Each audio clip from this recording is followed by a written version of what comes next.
Hello, cookbook friends, and welcome. We are going to look through Kung Food. This is by John Kung. This is a fantastic cookbook because John Kung is a Chinese American and he calls himself like a third culture kid. So he was raised in Hong Kong, grew up in Toronto, and lives in Detroit. He's been all over. So he had a restaurant, and then during COVID, he went to social media. You can find all of his social medias, by the way, down in the description below. I highly recommend checking him out because he makes cooking not just accessible but fun again, experimenting with things. And he grew up in so many different places. A lot of his recipes are from, like, they have a base in Chinese cooking or a lot of Asian flavors, but he's mixed a lot of things, so it's a bit of a fusion cookbook. So let's get into that a little bit. So we have here snacky snacks, we have egg, broths, pantry staples, rice, noodles, all kinds of stuff in this cookbook. So here we even list all of the different recipes you will find and their page numbers, which is great. So it makes it easy to navigate this cookbook. So pantry staples, of course. This pantry honestly looks a lot like mine. I have a ton of, like, my pantry has a lot of Asian staples. I love Asian food and Asian cooking. So, but I do just have other things around. So I love that I'm going to be encouraged to just kind of play with the different flavors and textures and create my own kinds of food and kind of discovering my own identity. Like, what does food mean to me? And if I were to be a plate, what does that even mean? So I love that because that's his mission too, is to be able to do that. He's expressed like his identity through food and has presented them, and they don't necessarily follow the rigid rules of like, okay, this is exactly French cooking, this is this kind of cooking. It's a big blend. So let's look at some recipes. We'll begin with this Szechuan spiced maple syrup. That sounds delicious.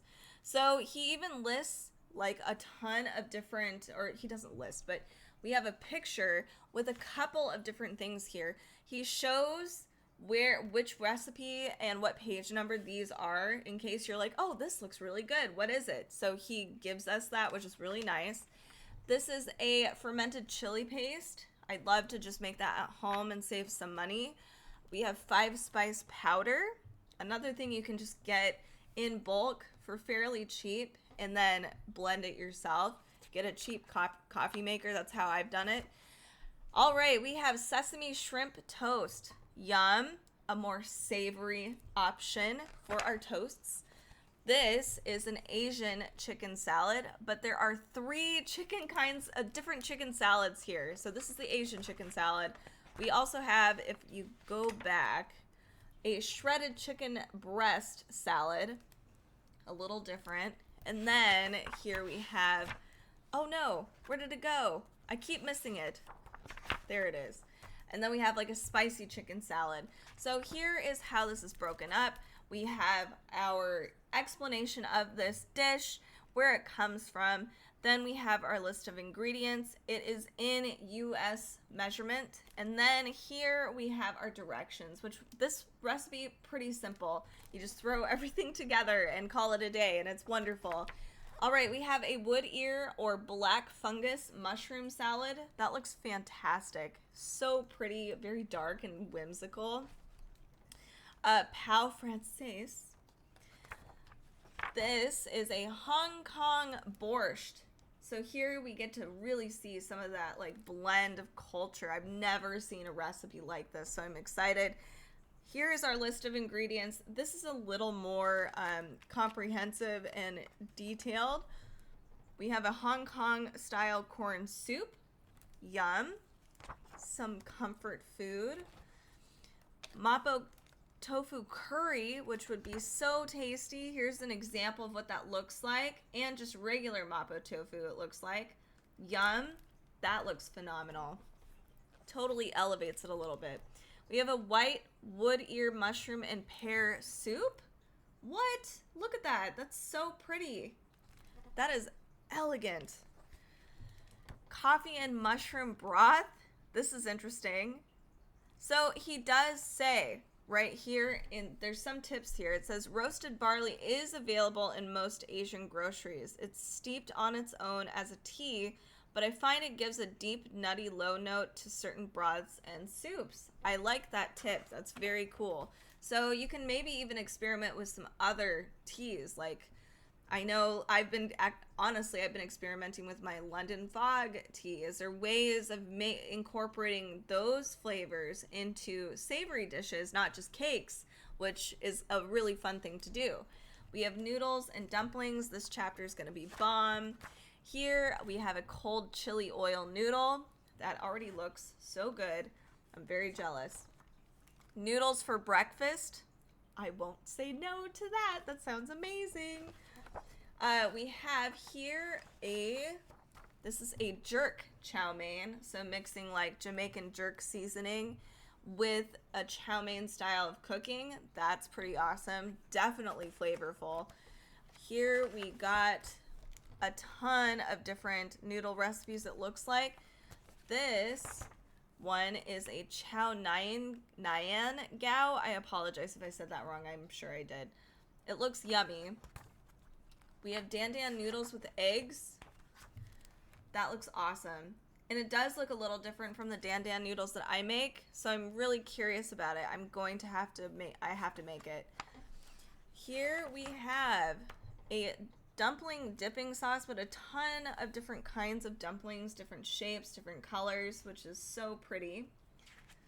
Let's go a little further. We have a shrimp and pork lumpia with an avocado salsa. That looks really yummy. I wish I could have lumpia. Rice and congee.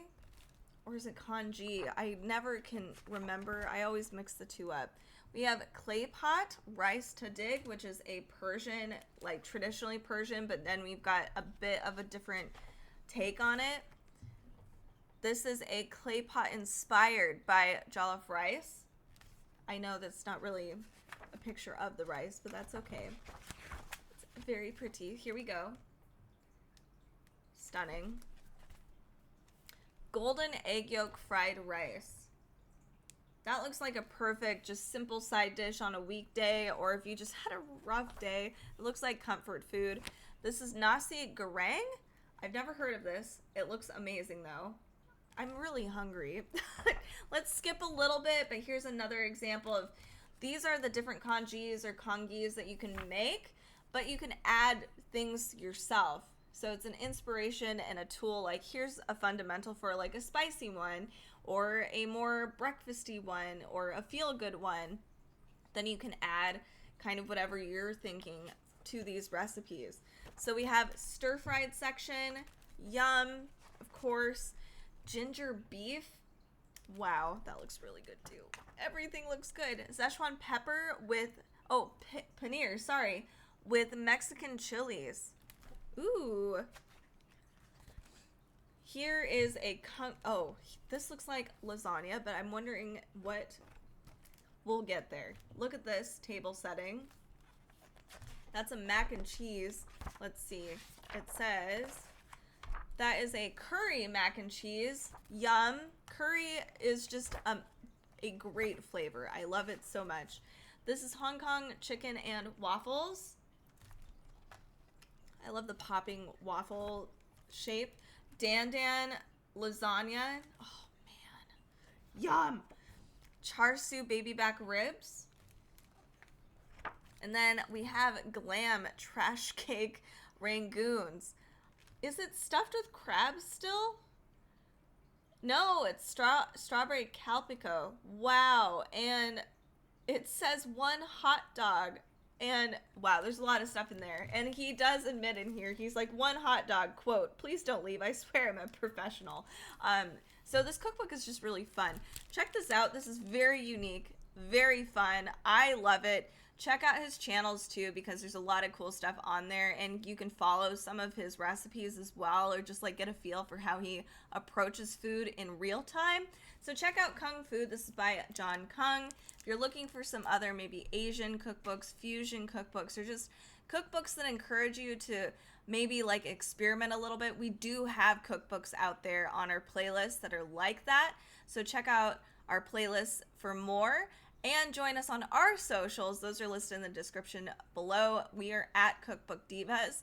And make sure to join us on our Amazon Live channel for more than just cooking things. We have a ton of stuff.